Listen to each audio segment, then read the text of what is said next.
Rabbil alamin. Alhamdulillah alladzi arsala rasulahu bil huda wa dinil haqq liyudhhirahu 'ala dini kullihi wa kafa billahi shahida. Asyhadu an la ilaha illallah wahdahu la syarika lah wa asyhadu anna Muhammadan abduhu wa rasuluhu alladzi la nabiyya ba'dah. Allahumma shalli wa sallim ala habibina al-karim sayyidina wa maulana Muhammadin wa ala alihi wa ashabihi ajma'in, amma ba'du. Ayyuhal hadirun wal hadirat, ittaqullaha haqqa tuqatih wa la tamutunna illa wa antum muslimun. Al-ayat sadaqallahu karim. Puja-puji marilah kita haturkan dan kita panjatkan hadirat ilahi rabbi. Alhamdulillah, pada saat ini kita masih diberikan panjang usia oleh Allah Subhanahu wa taala hingga kita mampu melaksanakan salah satu bagian amaliyah ibadah yang mudah-mudahan kita mendapatkan ridho dan maghfirah dari Allah Subhanahu wa taala. Untuk mendapatkan ridho, untuk mendapatkan cintanya, tentu perlu perjuangan. Sebagaimana dulu bapak-bapak untuk mendapatkan cintanya seorang ibu yang telah menjadi yang mantannya hari ini, kan ibu itu mantannya, mantan kamu baheula. Itu perlu perjuangan, perlu pengorbanan, perlu perjuangan, perlu pengorbanan, datang, berkunjung dan lain hal sebagainya. Nah, maka perjuangan itu salah satunya adalah untuk mendapatkan cinta. Begitu juga perjuangan untuk mendapatkan cintanya Allah Subhanahu wa taala itu perlu cinta. Kita ingin mendapatkan ridho dari Allah Subhanahu wa taala perlu perjuangan. Untuk mendapatkan dicintai Allah Subhanahu wa taala perlu perjuangan. Bahkan mengalihkan, bahkan menghindarkan, bahkan menghentikan agenda-agenda yang dimana agenda itu hanya untuk kepuasan, hanya untuk sesuatu yang bisa jauh dari Allah Subhanahu wa taala. Itu adalah perjuangan. Menghindarkan agenda-agenda yang lain itu butuh perjuangan. Untuk mendapatkan ridho Allah perlu perjuangan. Maka hadirin jamaah rahimakumullah, perjuangan itulah yang dinilai oleh Allah Subhanahu wa taala pada hari ini. Perjuangan itulah yang dinilai oleh Allah Subhanahu wa taala sehingga mendapatkan mutu dan kualitas apa yang dilakukan kita setelah melakukan perjuangan itu. Hadirin jamaah rahimakumullah, kita melanjutkan bahasan-bahasan yang dari sebelumnya. Pak Ustadz Asof, Pak Haji Kapi juga telah menyampaikan bahasan-bahasan sesuai dengan karakteristik dari kitab yang dibacakannya. Yang segi fikihnya, yang segi amaliyahnya, yang segi ubudiyahnya berkaitan dengan amaliyah badaniyah. Nah, yang hari ini yang kita bahas dari kitab Al-Adhkar An-Nawawi adalah amaliyah batiniyah. Amaliyah batiniyah. Jadi fisiknya diatur dengan fikih, fisiknya diatur dengan hadis, fisiknya diatur dengan yang telah disampaikan, dibuat oleh para imam mujtahid. Maka hari ini kita akan membahas bagaimana berkaitan dengan amaliyah batiniyahnya. Bil khusus amaliyah batiniyahnya terkait dengan dikir-dikir yang menghantarkan kita dekat kalbu kita dengan Allah Subhanahu wa taala. Jadi disebutnya al-adhkar, dikir-dikir. Al-adhkar An-Nawawiyah, hadis-hadis yang berkaitan dengan dikir yang dikarang oleh Imam An-Nawawi. Hadirin jamaah rahimakumullah, qala Allah taala, Allah Subhanahu wa taala berfirman, wala dzikrullahi akbar. Kita lanjutkan halaman 15. Wala dzikrullahi akbar, dan mengingat Allah itu akbar, lebih agung.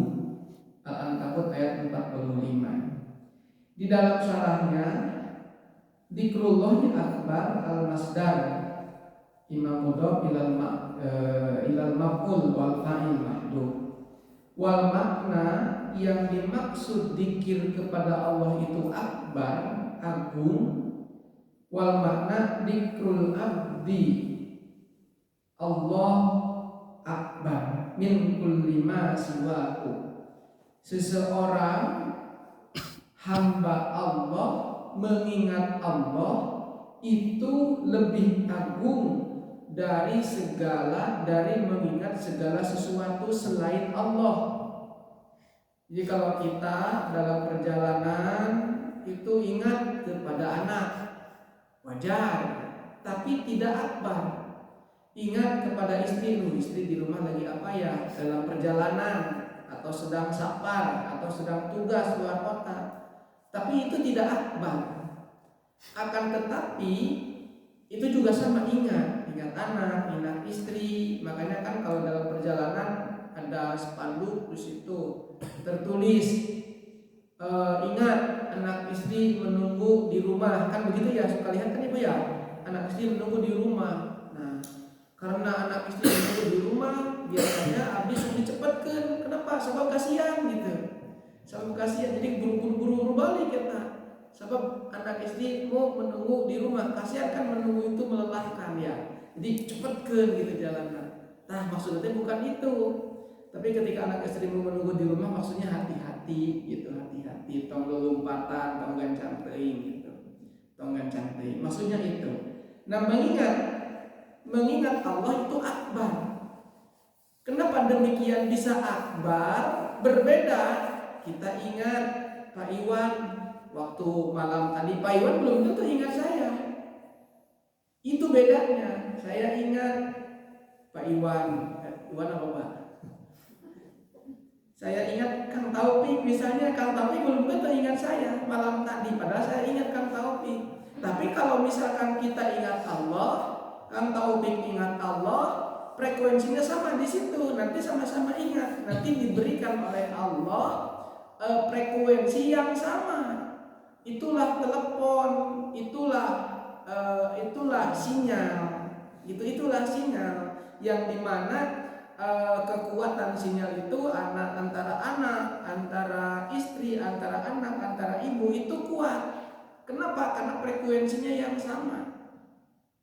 Kok bisa dulu gitu kan, ketika Khalifah Umar bin Khattab ada di Mekah, kemudian panglima perang sedang ada di Uhud, tetapi ketika Umar berbicara di masjid, tapi terdengar di sana dalam ketika perang, ketika terdengar di sana, karena sama-sama frekuensinya sama, hatinya sama, frekuensinya sama. Panglima perang mendengar apa yang diucapkan oleh Umar bin Khattab di masjid, padahal jaraknya sangat jauh.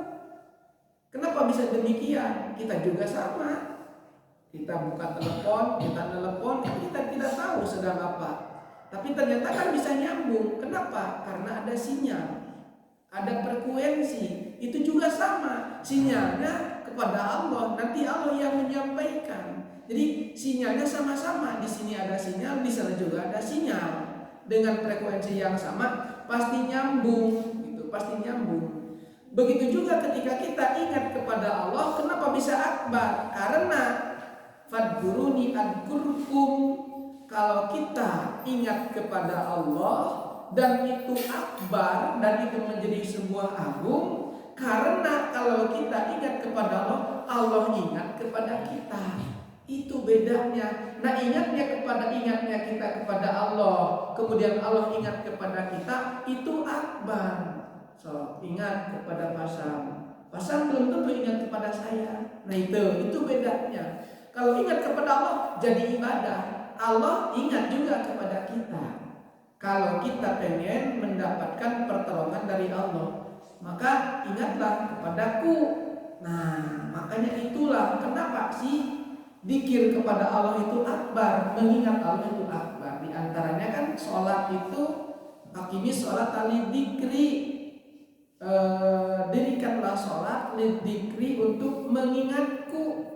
Jadi sholat itu adalah bisa jadi sebagai tangga untuk mengingat Allah. agar Allahnya selalu diingat, maka sholatlah. Sholat itu bisa jadi wasilah untuk selalu ingat kepada Allah. Maka dengan demikian, jadi yang ditekankan di situ adalah ingat kepada Allahnya. Nah, maka tapi bukan berarti kalau begitu, kalau sudah ingat kepada Allah enggak sholat. Nah, itu mah mikung, itu mah mengkol, itu mah salah.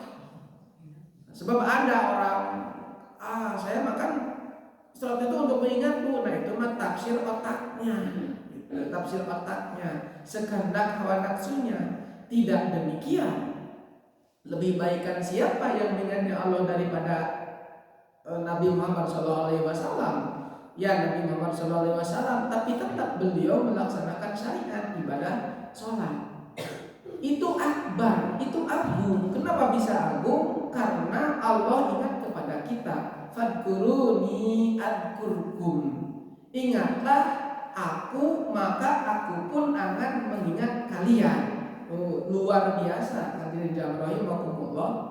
Nah, pelebah mengingat dan dikirnya kepada Allah itu kan bisa lisan, bisa qalbu, bisa dikirnya ingatnya dengan jahar, bisa ingatnya dengan sir, dengan qalbunya saja.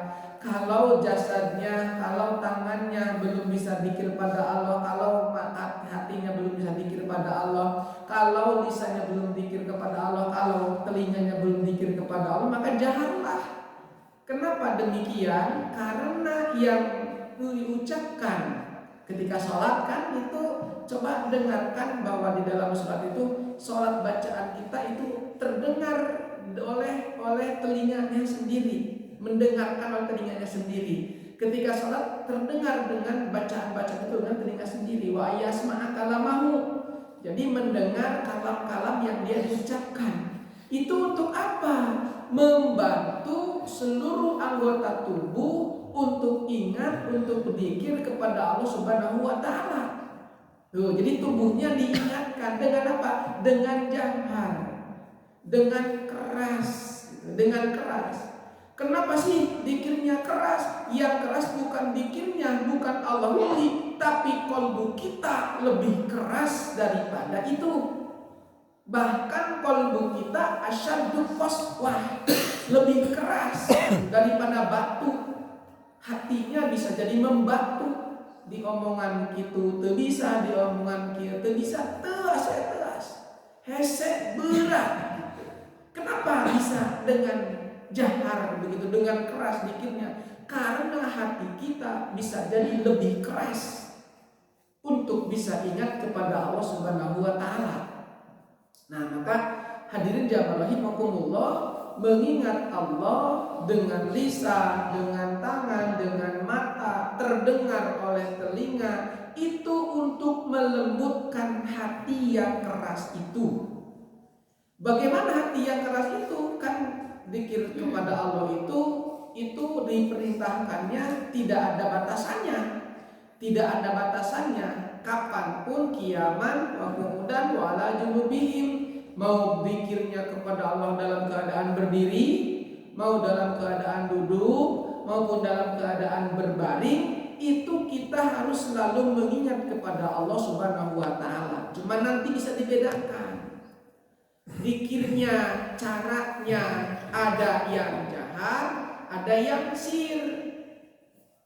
Pak Ustaz, bagaimana kalau kita di WC? Apakah kita tidak boleh zikir atau ingat kepada Allah? Kata siapa? Di WC boleh zikir, di WC boleh zikir kepada Allah. Tetapi ingat, karena persepsinya bahwa zikir itu hanya subhanallah, Allahu Akbar saja, yang terucap dari mulut itu juga betul zikir, tapi tidak hanya itu. Dengan apa dikirnya? Yaitu dikirnya dengan dikir sir, dengan dikir qalbu. Qalbunya ingat kepada Allah. Subhanallah, ketika di WC itu kan ingat kepada Allah. Keluar gitu kan. Alhamdulillah dina hate tong ucapkeun da cek Ustaz ge cenah kudu dikir pada Allah. Gogorwokan di WC entong, nyanyi wae entong. Komo ieu gogorwokan ucapan Allahu Akbar sekali lah cenah. Misalkan temenan. Jadi ada dengan qalbu.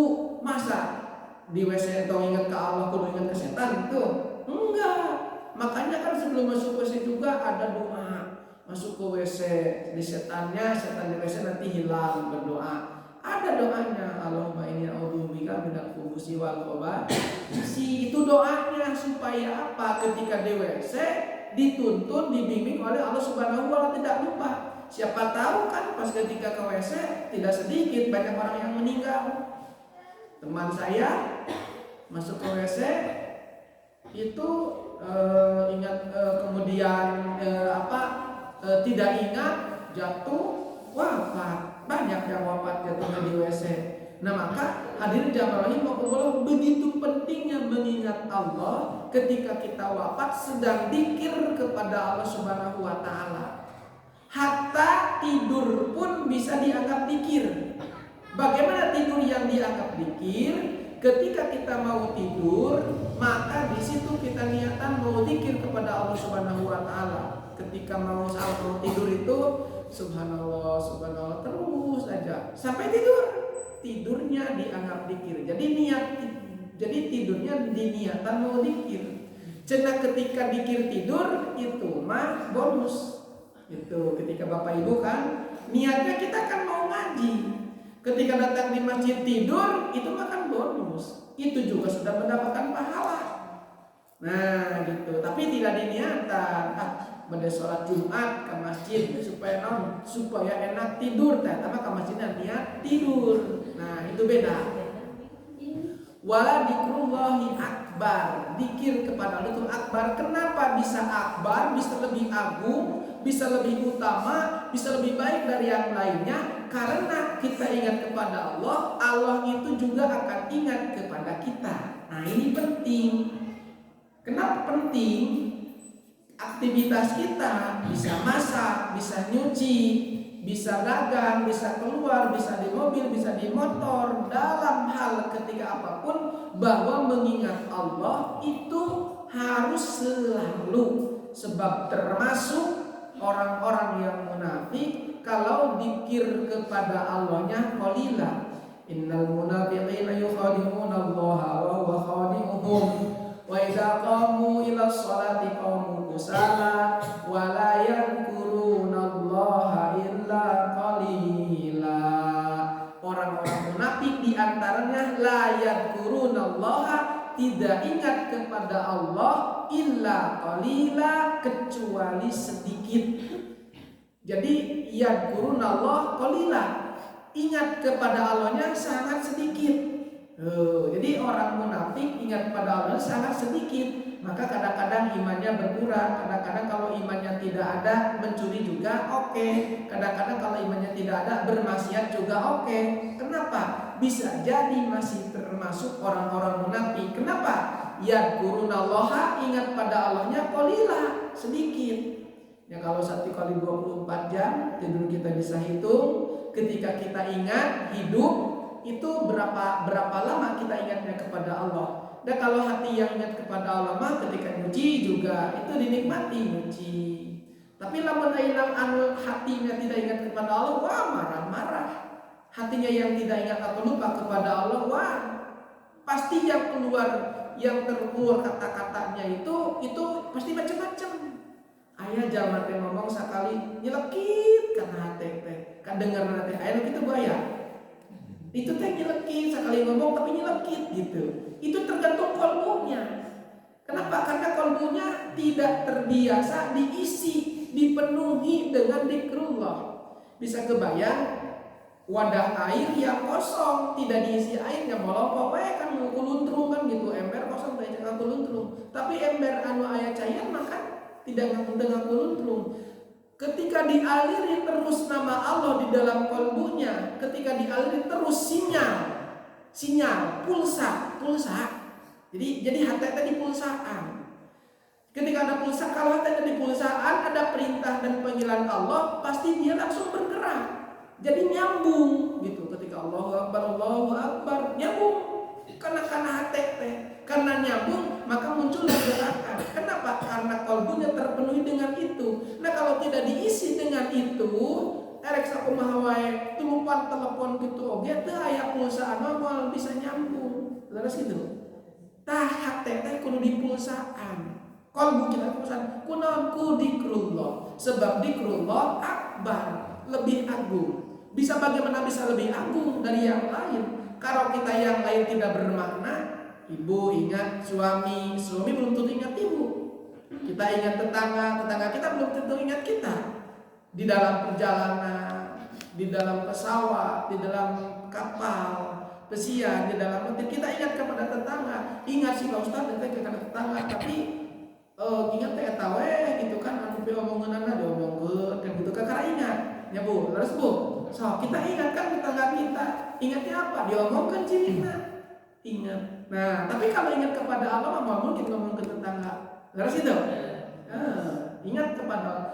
Jadi si qalbu itu diisi dengan zikrullah. Kenapa? Karena akbar. Kalau kita ingat kepada tetangga belum tentu ingat padahal Allah ingat kepada kita.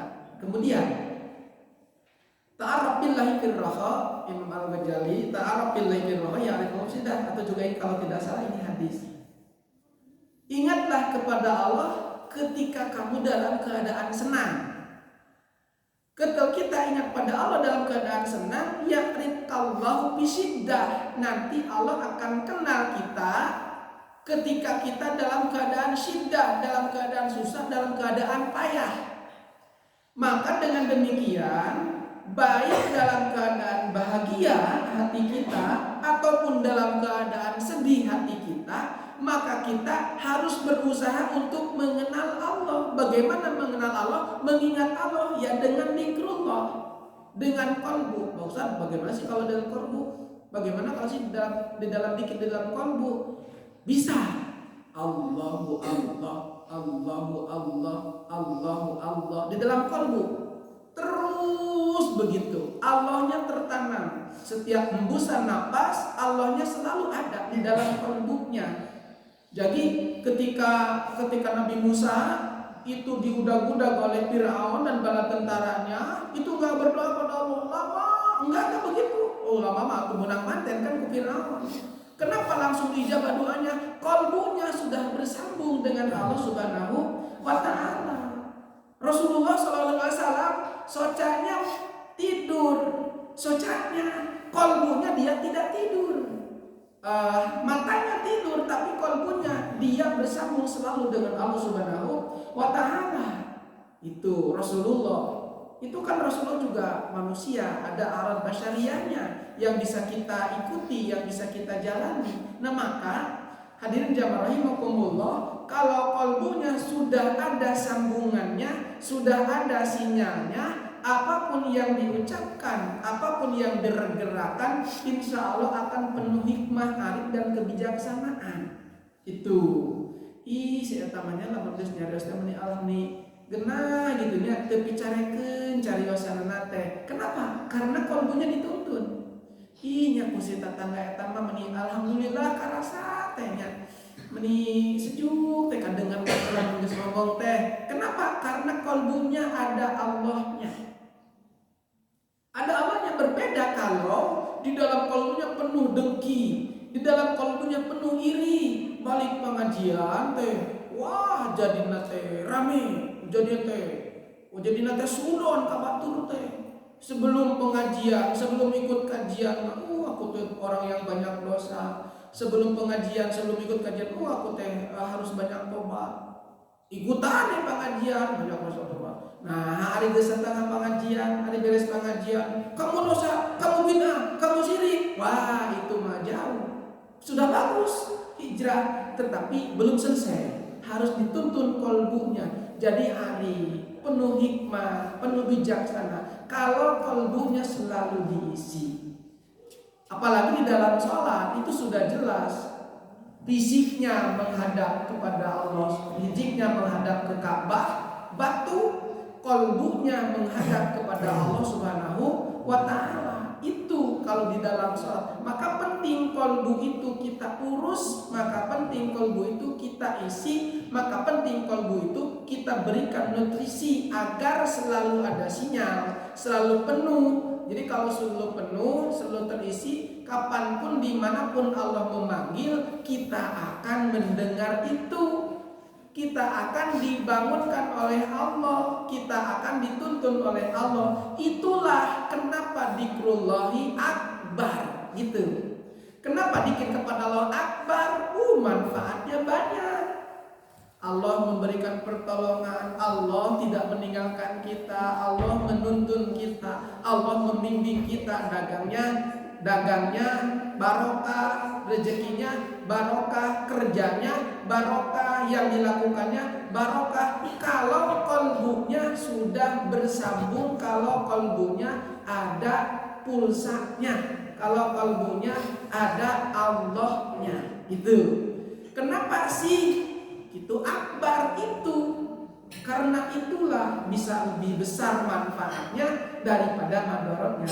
Wala dzikrullahi akbar. Jadi di sini di dalam caranya ternyata bahwa dzikrul abdu akbar min kulli ma siwahu. Jadi zikirnya seorang hamba kepada Allah itu lebih baik dari yang lainnya. Bagaimana lebih baik dan akbarnya? Tadi sudah disampaikan. Manfaatnya kita mengingat Allah luar biasa, luar biasa. Kadang-kadang kan banyak sekali di rumah, di perjalanan, ketika sholat, sebelum sholat, setelah sholat, perkara-perkara yang membuat kita lupa dengan Allah Subhanahu wa Ta'ala. Banyak sekali. Kalau dulu beres sholat maghrib di rumah masing-masing baca Quran gitu kan, baca zikir, baca khotaman, baca dikir-dikir maksurat begitu. Terisi dari antara maghrib ke isya, dari isya sebelum tidur juga baca Quran, mendengarkan tuntunan, bimbingan gitu, mengulang-ulang apa yang disampaikan para kiai. Maka di rumahnya itu selalu terpenuhi dengan zikrullah, bacaan-bacaan ayat Allah Subhanahu wa Ta'ala. Kan hari ini mah kita sampai hari ini kita tidak tahu kan bacaan sholat terjemahnya apa, artinya apa. Nah kalau dulu diisi, lu belum hafal nih bacaan iftitah yang berapa banyak sekian, artinya tuh can apal diajar baca artinya, can baca Fatihah jeung artina can apal diajar, terus terisi. Kalau hari ini kan teralihkan, tersisihkan kegiatan-kegiatan itu oleh banyaknya sinetron, banyaknya tontonan. Hari ini kan apalagi anak-anak kita hari ini sudah terpentalkan dari itu, yang dibuka adalah mainan, game online kan gitu, macam-macam kan, TikTokan. Kita sudah tersingkirkan dengan itu. Jadi ingatnya kepada Allah sudah sangat jauh. Makanya wajar kalau Allah turunkan adab, wajar kalau Allah turunkan siksa. Karena para roho kakamina oge, dina dan 1 kali 24 jam teh kolbuna teh tinggal teh paling nokta sedikit. Pas sholat deui inget di ka Allah. Aya pas sholat inget di ka Allah. Beres sholat poho deui inget teh asar, inget teh subuh deui gitu. Jadi banyak waktu-waktu yang di situ tidak terisi dengan Allah. Banyak. Kenapa? Karena banyak tersisihkan, terhalingkan, terpinggirkan dengan yang membuat kita lupa dengan Allah Subhanahu wa Ta'ala. Ya wajar pertolongan Allah belum datang-datang. Wajar bimbingan dan tuntunan Allah juga belum datang-datang pada diri kita. Wajar kalau Allah masih memberikan kepada berbagai macam ujian-ujian untuk meningkatkan dan mendekatkan, untuk bisa balik lagi kepada Allah Subhanahu wa Ta'ala. Itu demikian gitu. Itu demikian. Jadi akbarnya Allah tidak ada begitu. Kebesarannya Allah menjadi tidak ada.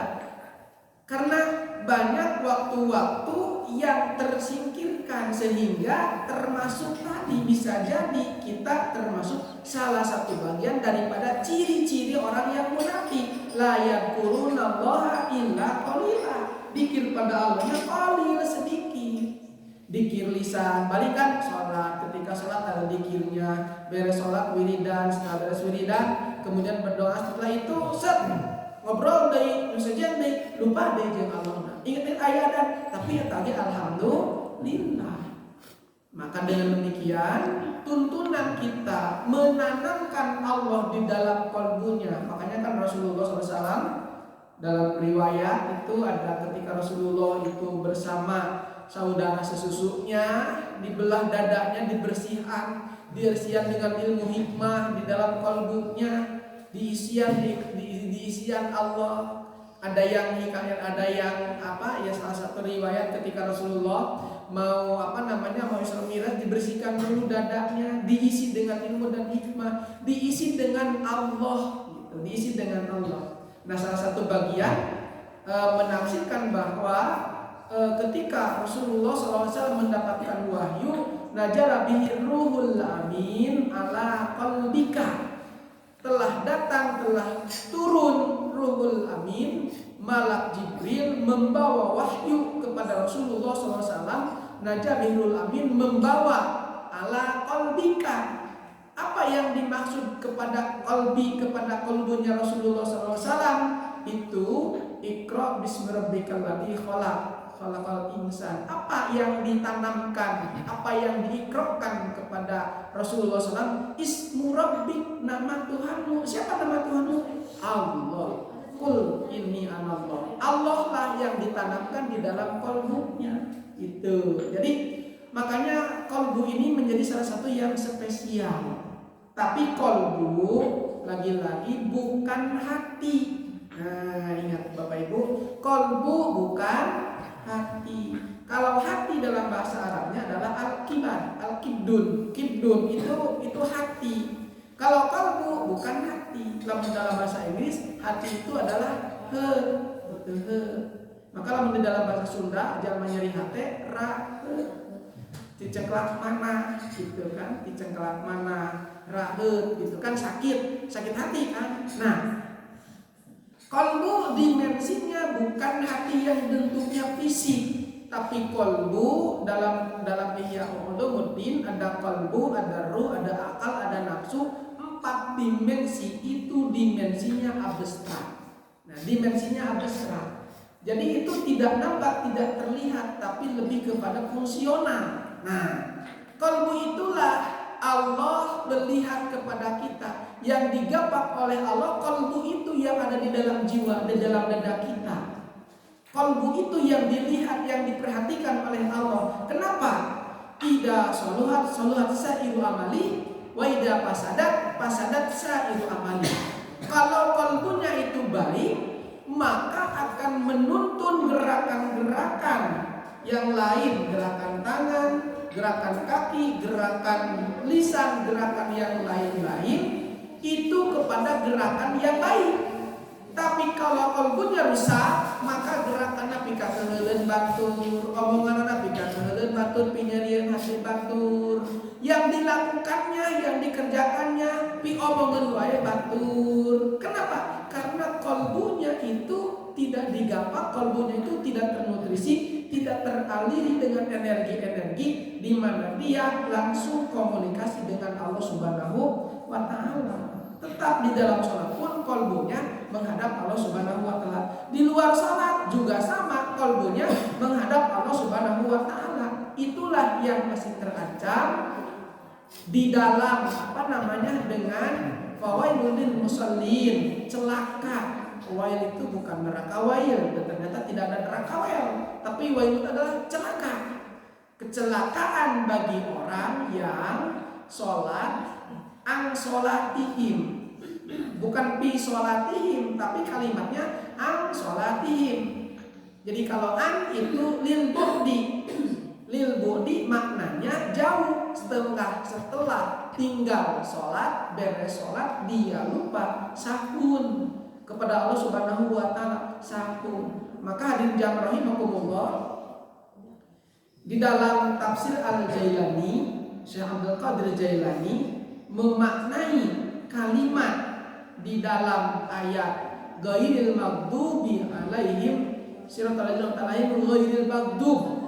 Itu dalam tafsir Jalalain, dalam Tabari, dalam Hasyatus Sawi itu Al-Maghdub itu siapa? Al-Yahudu wan Nasara, Yahudi dan Nasara. Wal musyrikin, orang-orang musyrik dan kafir. Itu di situ Maghdub itu orang-orang yang dibendu, yang dibenci oleh Allah, itu adalah itu. Siapa yang dimaghdub? Al-Yahudu wan Nasara, kan begitu maknanya, tafsirnya. Tapi kalau dalam tafsir Al-Jailani, siapa Al-Maghdub? Al-Maghdub itu bukan Yahudi, bukan Nasara. Tetapi siapa Al-Maghdub? Al-Maghdub yang dibendu, yang dibenci itu adalah diri kita, yang kita itu belum sampai kepada Allah Subhanahu wa taala. Ini adalah gizi, ini adalah obat yang sangat baik. Siapa yang dibenci oleh Allah? Jangankan orang lain lah, jauh pulang. Siapa tahu yang dibenci oleh Allah itu adalah kita. Diri kita yang dibenci Allah. Kenapa yang dibenci oleh Allah? Diri kita. Karena kita belum bisa sempurna, belum bisa sampai wusul ingat pada Allah Subhanahu wa taala. Ini adalah nutrisi yang sangat baik. Tafsir Al-Jailani itu begitu. Jadi hayuan lu dibenci Allah si anu ari urang, siapa tahu diri urang. Maka lamun anu dibenci merasa bahwa yang oleh Allah itu belum diridhoi itu di dalam diri kita, tentu kita akan lebih waspada. Ini adalah obat yang sangat baik. Kita menuduh orang lain yang dibenci, yang dibendu, boleh jadi justru yang dibenci, yang dibendu oleh Allah itu adalah diri kita. Kenapa? Karena diri kita loba lalai, loba poho jeung Allah Subhanahu wa taala. Kalau para pejuang untuk memerdekakan NKRI ini dengan takbir, dengan tahmid, dengan dzikir, babu runcing yang terlihat oleh para musuh-musuh itu seperti senjata yang sangat luar biasa. Kenapa bisa begitu? Karena kalbu para pejuang itu bersambung, tawakalnya sangat kuat, bersambung dengan Allah Subhanahu wa taala. Ahli Badar itu kenapa bisa menang? Karena kalbunya langsung, mereka itu orang yang kuat, hatinya kuat, imannya kuat, tidak tergoyahkan. Haji lamun geus Allah selesai, tidak ada yang lain. Jihad siap gitu. Perang siap. Berjuang dengan harta siap. Keluarkan infak siap. Kenapa? Karena kalbunya sudah kuat, ternutrisi, dialiri oleh energi di mana energi itu langsung dari Allah Subhanahu wa taala, tidak bisa terkalahkan. Makanya benar, meskipun 300 lawan 1000, mantap. Makanya kalau kalbunya sudah bersambung dengan Allah, imannya kuat, amalnya dahsyat. Nah, di keluarga kita nih, di RW kita nih, di lingkungan kita nih, imannya kuat, kalbunya kuat. Semua amalan-amalan hariannya itu baca Quran, zikir dan lain-lain sebagainya yang itu mengandung atau mengundang ridhonya Allah Subhanahu wa taala, pasti lemburnya itu akan barokah. Berbeda orang masuk situ dapat senyuman, dapat salam gitu. Ketika orang bertamu ke situ dapat senyuman, dapat aman begitu, nyaman, tentram, tidak ada yang hatinya gelisah. Sebagaimana dalam lagu gelisah gitu kan, tidak akan ada kegelisahan orang yang di hatinya itu bersambung terus dengan Allah, nggak akan ada kegelisahan. Dituntun, dibimbing oleh Allah Subhanahu wa taala, itulah dzikir akbar. Nah, maka hadirin jamaah rahimakumullah, penting ini menyingkirkan waktu-waktu kita yang kita lupa dengan Allah Subhanahu wa taala. Banyak teuing godaan anak, jadi loba pohonna. Berbeda dengan dulu. Kalau dulu kan banyak wiridanana, banyak aurod-aurodna, banyak ayat-ayat yang dibacakan, diulang-ulang. Makanya wajar pertolongan Allah datang, pertolongan Allah mudah. Allah waktunya Nabi Adam dengan hari ini sama. Allahnya Nabi Yunus dengan hari ini juga sama. Allahnya Nabi Musa dengan Allah kita juga sama. Allahnya Nabi Muhammad sampai hari ini juga sama. Allahnya masih sama. Tapi kenapa doa-doa kita tidak terijabah, tidak termakbul? Karena kita sudah tersingkirkan dari nutrisi-nutrisi itu. Sudah tersingkirkan kita, kalbu kita dari bersambungnya dengan Allah Subhanahu wa taala. Terlalu banyak godaan-godaannya, terlalu banyak maksiat-maksiatnya, diulang-ulang, diiklankan, di-share di medsos dan sebagainya, yang salah sehingga jadi nampak benar. Kenapa? Terlalu banyak yang menggoda itu. Terlalu banyak itu. Melalui WA kalau hari ini kan, HP, apalagi sekolahnya kan dari, wah udah jauh lah gitu jauh. Tetapi hadis ini, ayat ini dari Rasulullah sampai hari tetapkan seperti ini. Ini kenapa saya bacakan ini? Ya kita mengikuti tafsirnya para mufassir. Itu demikian. Nah, maka hadirin yang rahimakumullah, keakbaran Allah itu menjadi tidak terasa. Kebermanfaatan kita dikir mengingat Allah menjadi tidak terasa. Kenapa menjadi tidak terasa? Karena kita sudah terlalu jauh terambingkan, terpantau, terjauhkan dari mengingat Allah Subhanahu wa taala dengan kegiatan-kegiatan yang banyak lupa dengan Allah Subhanahu wa taala. Wallahu akbar. Wa qala ta'ala falaula annahu kana minal musabbihin lalabisa fi batnihi ila yaumi yub'atsun. Wa qala ta'ala yusabbihuna al-laila wan nahara la yafturun. Hadirin jamaah rahimakumullah. Wa rawaina bi sahihai imamail hadisin Abi Abdullah Muhammad Ismail bin Ibrahim Al-Mughirah Al-Bukhari Al-Jafi maulahum, mantan gustinya Wabil Hasan Muslim bin Mujaz bin Muslim Al-Qushairi An-Naisaburi radhiyallahu anhu biasa dilima an Abi Hurairah an radhiyallahu anhu wasmu Abdurrahman bin Sufir al-Asaf min nawi salasina qaulan wa huwa aktsaru sahabah hadisan qala Rasulullah sallallahu alaihi wasallam. Tadi zikir mengingat Allah itu akbar. Akbarnya melebihi dari segala-galanya. Menghadirkan pertolongan, menghadirkan bimbingan, menghadirkan perkataan, perucapan, pergerakan yang baik, menuntun dagang, menuntun bidang politik, menuntun ekonomi dengan zikir itu. Nah, isinya apa yang diucapkan itu? Baik secara lisan maupun secara qalbu.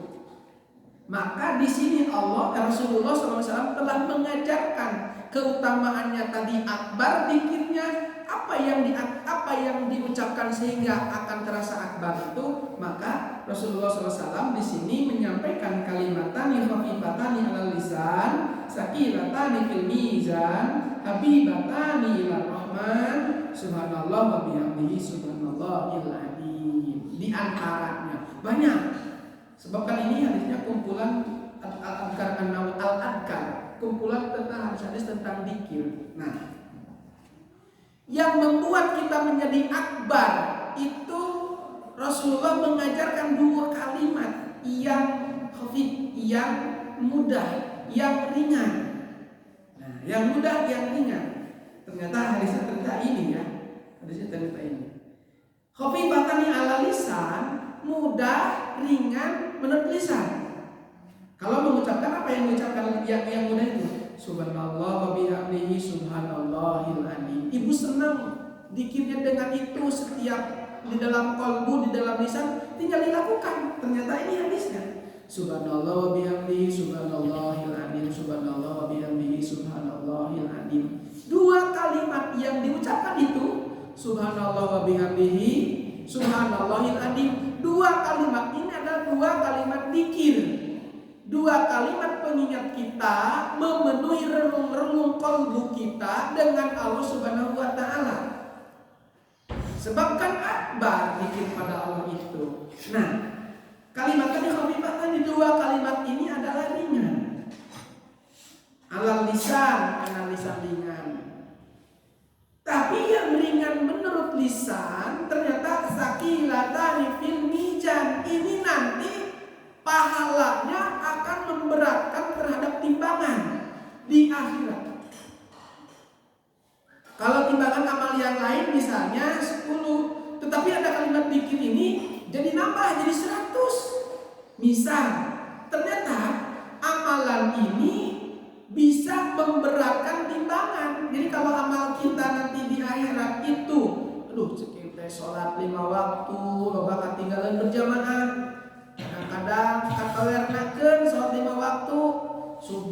kadang-kadang tidak bisa berjamaah, kadang-kadang katolernakeun sholat subuh teh. Sholat Isya karena bagana waktu Isya tidur. Pas waktu tidur bangun-bangun jam 8, jadi niat nanti usuli pada subha. Niat sholat subuh jam duha dijikeun eta. Teu meunang. Sholat dia ingat waktu itu ya sholat gitu. Jadi sholat subuh di waktu dia ingat. Kapan sholatnya orang yang lupa? Ya sholatnya orang yang lupa ketika ingat.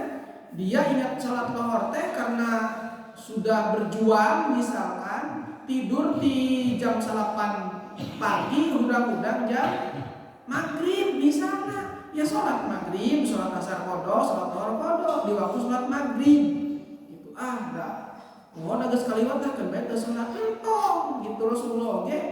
Waktu ketika dia perang Uhud itu dia sholat subuhnya kesiangan. Ketika yang diperintahkan Bilal untuk tidak tidur, ternyata sama-sama Bilal tidur, bangun-bangun jam 8. Sudah waktunya duha kan, adzan subuh, kemudian sholat qobla subuh, kemudian sholat subuh berjamaah, kodokan. Itu bahasanya kodok. Bahkan Rasulullah kan kadang-kadang juga setelah sholat asar itu juga dia sholat.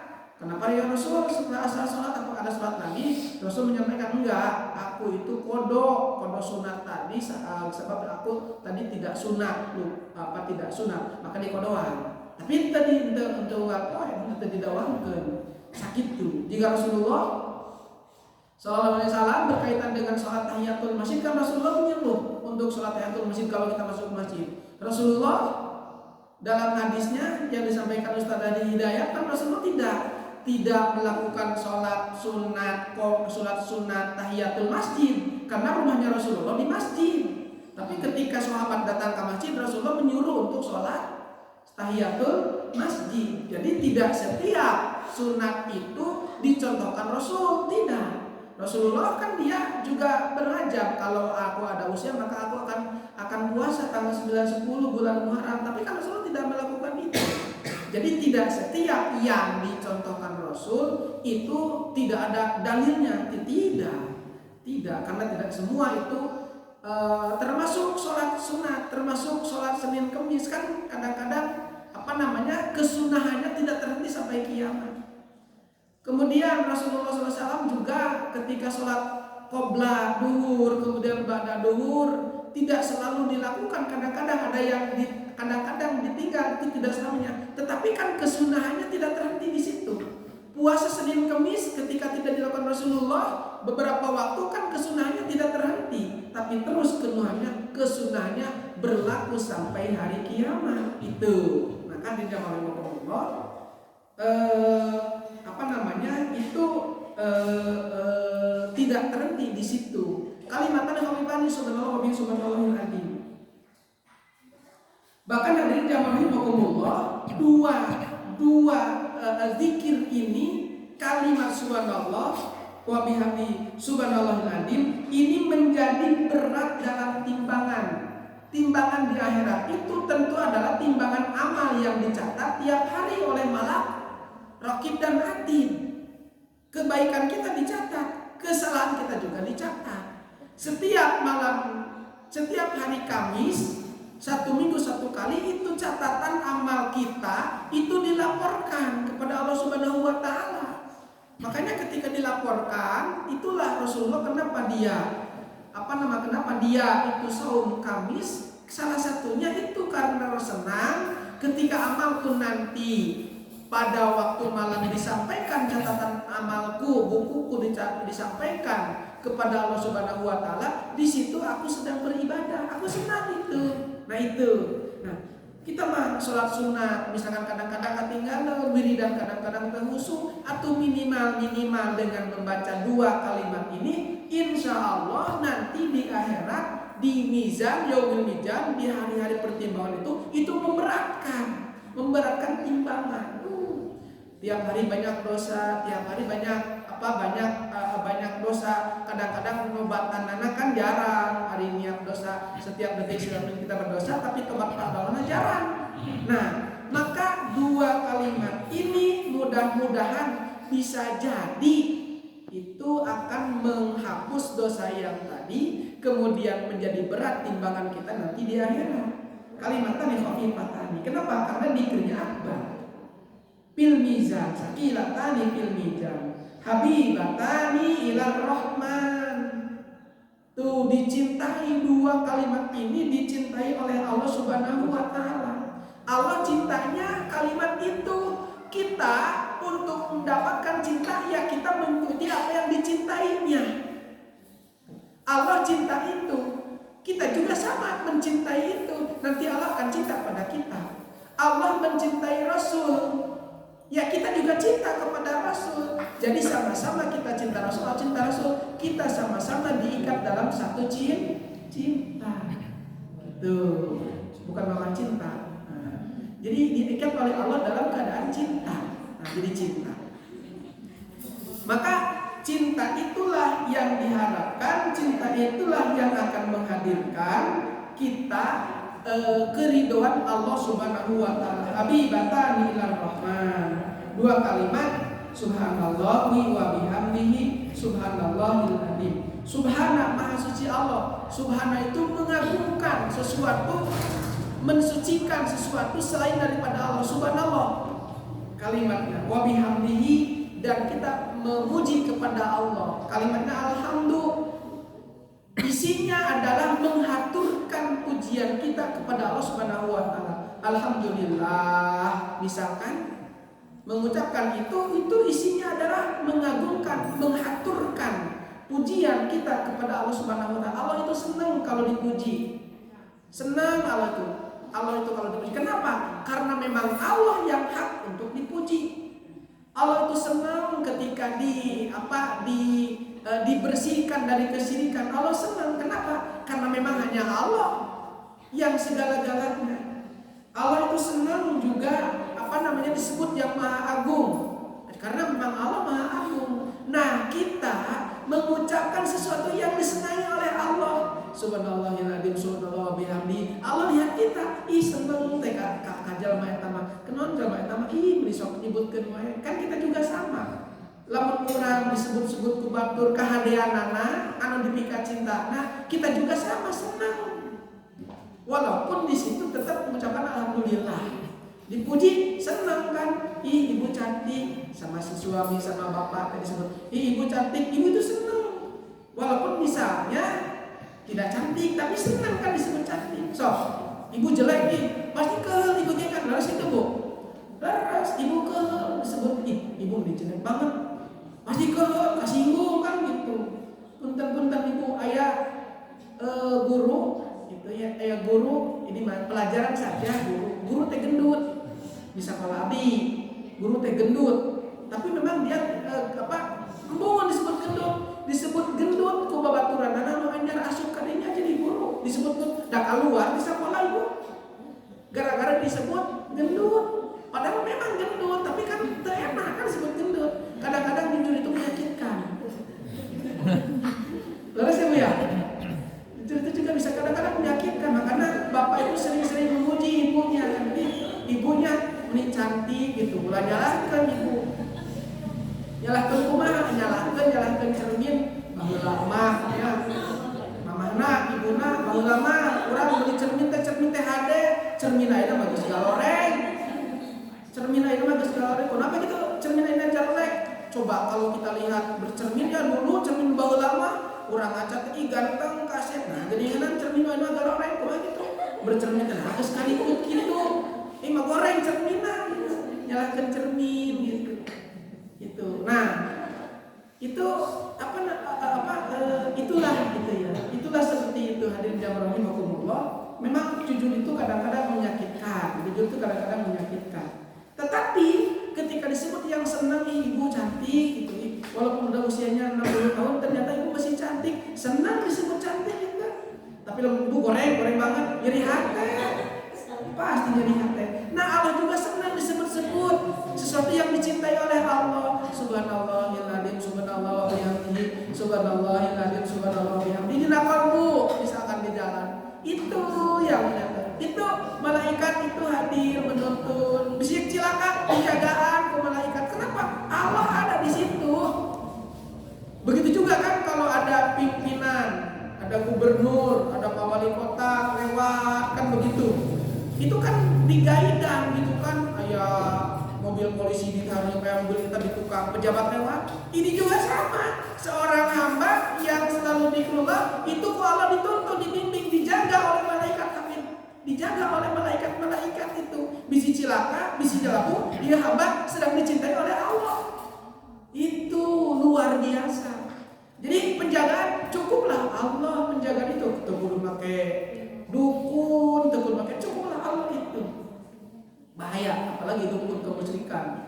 Itu bahaya, cukuplah Allah itu menjaga. Dengan apa agar kita bisa jaga? Itu dua kalimat ini dicintai oleh Allah. Kita ingat pada Allah Akbar kan tadi. Allah ingat pada kita, Allah pada ingat kita pada kita. Allah juga ingat pada kita. Mungkin jalma anu diingat ku Allah, jalma anu ingat ke Allah, Allah membawakan ke jalma itu mungkin. Kalau kita bisa jadi ingat kepada si A, tapi si A bisa jadi bohong ke kita. Bahkan walaupun sudah ditolong oleh kita, bisa jadi dia itu melupakan kita. Tapi kalau kita ingat pada Allah, Allah nuntun bareng kepada kita, dituntun, dibimbing, dijagaan ku Allah. Tuh, dijaga ku Allah. Maafna husnul khotimah, dijaga ku Allah. Jadi dalam bekerjaan dijaga ku Allah, dituntun, dibimbing, bisi celaka, dijaga ku Allah. Orang yang dikrullah, apa dikrullah mah akbar. Ngepek kan itu ka dia, efeknya kan itu ka dia, itulah akbarnya. Nah maka di jamaah rahimakumullah penting di sini diajarkan dua kalimat yang mudah, yang ringan di lisan, berat di timbangan. Mudah di lisan, berat di timbangan. Mudah. Subhanallah wa bihamdihi subhanallahil adzim. Terusan begitu. Pak Ustaz kalau marah, jadi nah kalau marah itu kan ambil air wudu supaya marahnya nanti karena Allah. Jadi mereka nyarekan budak gara-gara ke sholat wudu heula. Itu wudu heula. Nanti teknik nyarekanna dituntun ku Allah Subhanahu wa taala. Gitu. Jadi luar biasa efeknya pada lisan, pada mata, pada kaki, pada gerakan seluruh anggota tubuh. Kalau Allahnya ada, terisi kolbunya dengan nutrisi-nutrisi, terisi kolbunya dengan pulsa, dengan apa? Ini isi dengan subhanallah wa subhanallah diisi itu. Wahadal hadis akhar sayun fi sahih Bukhari, bahwa hadis ini itu ada di dalam hadisnya Sahih Bukhari. Satu lagi warwaina Sahih Muslim an Nabi Garin, dari kitab Sahih Muslim dari Abi Dzar qala Rasulullah ala ukhbiruka bi habbal kalam ilallah taala nahabal kalam ilallah subhanallah wa bihamdihi. Apakah kau tidak ingin aku ceritakan, aku kasih tahu bahwa ada kalam, ada kalimat yang sangat dicintai oleh Allah. Sesungguhnya ahabbal kalam, kalimat atau kalam, perkataan yang terucap dari lisan yang sangat dicintai oleh Allah adalah subhanallahi wa bihamdihi. Itu ketika kita ucap subhanallah wa bihamdihi, subhanallah wa bihamdihi, kalam itu sangat dicintai oleh Allah. Jadi kalau kita pengen dicintai oleh Allah, ucapkan kalam itu, berkalam itu, dikir dengan kalam itu, dikir dengan subhanallah wa bihamdihi, subhanallahi wa bihamdihi, itu kita dicintai oleh Allah. Kan tadi ingin mendapatkan cinta, sebutkanlah, selalu ingatkanlah, sampaikanlah, ceritakanlah apa yang dicintai oleh Allah. Allah mencintai kalimat itu, ya kita dicintai. Dan dengan mengucapkan kalimat itu, Allah mengingat kita sedang zikir kepada Allah. Kalau kita ingat kepada Allah, Allah ingat kepada kita. Dan mungkin orang yang kita yang ingat kepada Allah, kita oleh Allah dikusukeun, dicilakakeun, teu mungkin. Pasti itu Allah akan dituntun, akan dibimbing oleh Allah Subhanahu wa taala. Itu hadir jamaah rahimakumullah. Nah, ini mah yang kita kaji bagian sini kuring. Nah, bagian nukaran ieu, henteu nukaran itu, bagian anu kieu lah, anu kieu gitu, saeutik lah.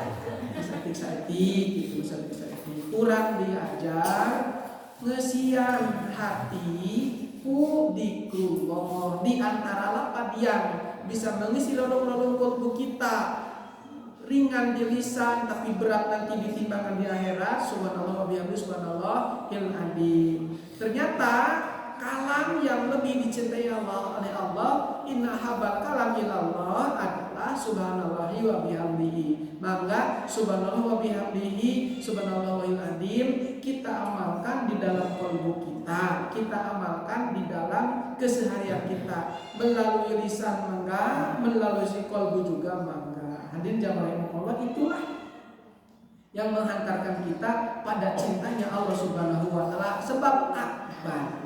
Kita ingat pada Allah, Allah ingat kepada kita. Ingat kepada Allah manfaatnya akbar, ngepek dalam keseharian kita, dalam lisan, dalam kaki, dalam tangan, dalam anggota tubuh.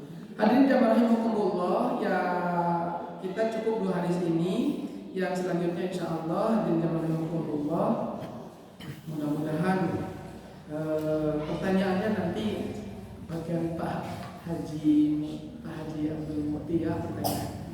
Untuk yang selanjutnya di dalam Allah ada door prize, Door prize ini akan dipandu oleh Pak Turyadi. Kriterianya bisa jadi mana yang lebih duluan ke masjid ya. Siapa yang dulu masjid yang dulu. Siapa yang bawa keluarganya waktu subuh ini banyak, gitu kan, gitu. Mana yang paling mudah, gitu kan, Ini mudah-mudahan itulah yang bisa disampaikan hari ini. Ini ringan dan ini kira-kira tidak ada pertanyaannya, kita tinggal mengamalkan saja. Sekian dari saya. Assalamualaikum warahmatullahi wabarakatuh. Untuk selanjutnya maka terjadi kata kita.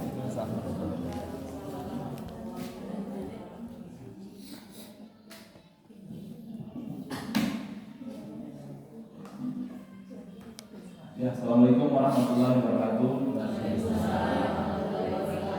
Alhamdulillahirobbilalamin. Pada 10 kali ini kita diberi kesempatan untuk datang untuk mendengarkan kajian dari Ustaz yang dimana Ustaz sudah korban.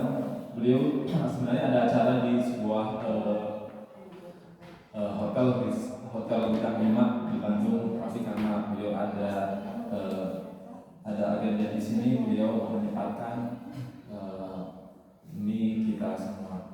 Mudah-mudahan beliau selalu memberikan kesehatan, selalu mendampingi kita dalam dalam mengaji dan dalam mengaji. Terus alhamdulillah pagi ini saya dikasih titipan oleh warung di warung Ungu dan warung Mama Dimas. Ada voucher, ada 4 voucher.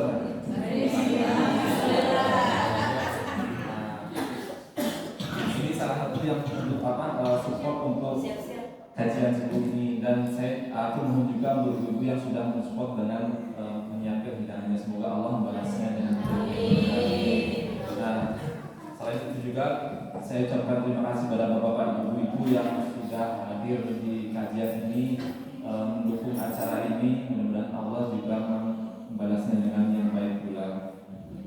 Semoga acara ini terus berlanjut. Untuk voucher ini ada 4 untuk yang warung Ungu dan ada 4 untuk yang warung Mama Dimas, di mana nilainya masalah tadi 25.000, lumayan untuk ya beli kecap atau beli kopi. Untuk kriterianya tadi dari bocor ya, saya cari yang lain dong ini. Mungkin yang gini yang bawa keluarga lintas generasi, ada 3 generasi, mungkin dari cucunya, anaknya, dan ada nggak? Yang bawa cucunya dan anaknya dan dia sendiri ada nggak? Ternyata nggak ada. Terus yang kedua, kalau nggak ada, yang bawa kerabatnya atau keluarganya lebih dari 4.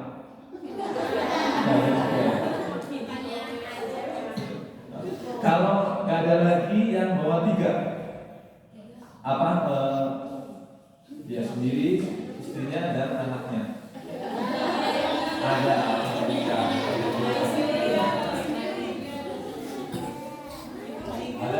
3 ya? Bawa 3. Dapat 2 voucher. Silakan Silakan dapat bawa voucher. Siapa ini sama? Saya lagi yang bawa keluarganya, anak istri dan ada lagi. Juga bawa ini keluarganya.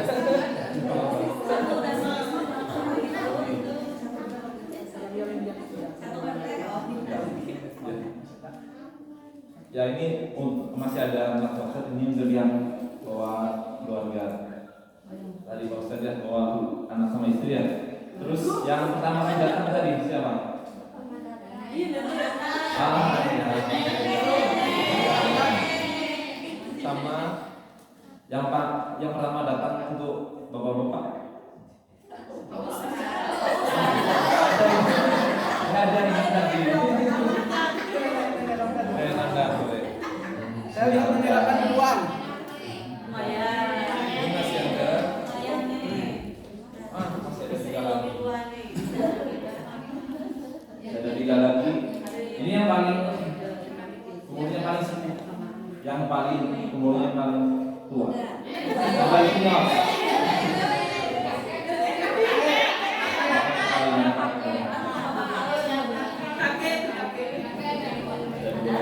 Yang paling muda ya. Lagi yang paling muda.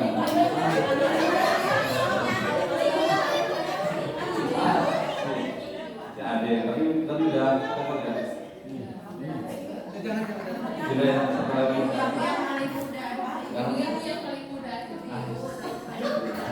Enggak ada 2 ya ini, ada 2.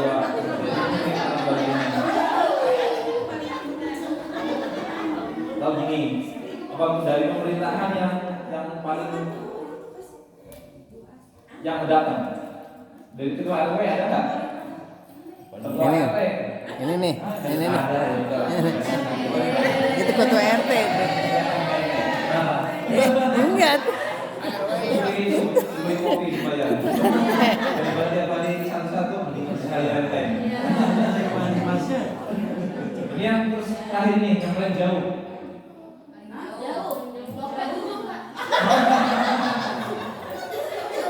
Ya, betul boleh. Terakhir nih, paling jauh. Lumayan.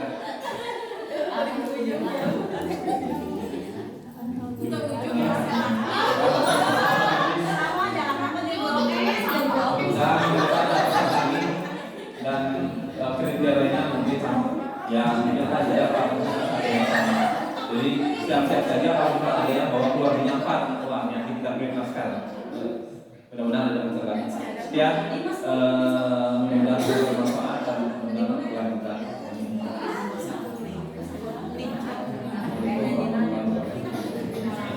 Waalaikumsalam warahmatullahi wabarakatuh. Alhamdulillah Bapak Ibu, insya Allah konsernya tidak hanya hari ini.